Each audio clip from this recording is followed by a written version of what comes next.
curious if you can explain why Whitman was released after that 2-week hold in February.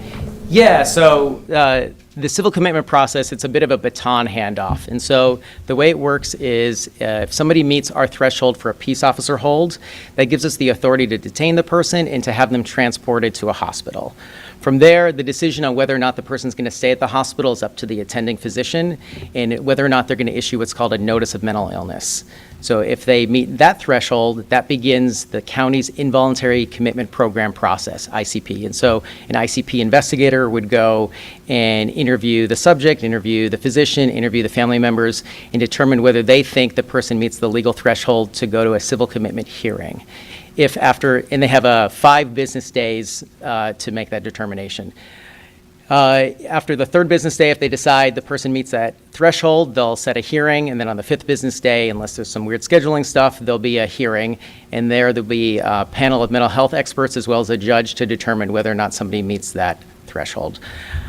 It's a really high bar, so the last time I looked at the stats, something like 94% of holds did not result in a civil commitment. So again, from our holds to an NMI, to an investigator deciding whether they're going to go to a hearing, to the hearing actually resulting in a civil commitment, 94% of those fall off before they reach that level. And do you know, just a quick follow-up, Yeah. do you know how far along in that process he made it?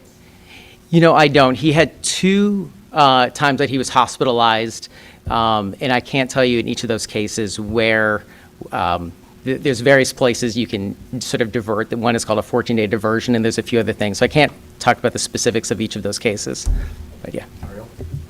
Ariel, Sullivan Point, 6 News for you as well. Yeah.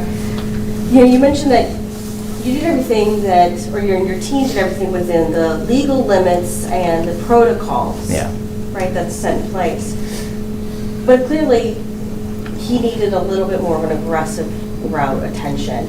Is there maybe a call or a need to adjust the laws, adjust the protocols, so that when we do encounter something like this, we'll be a little bit more aggressive?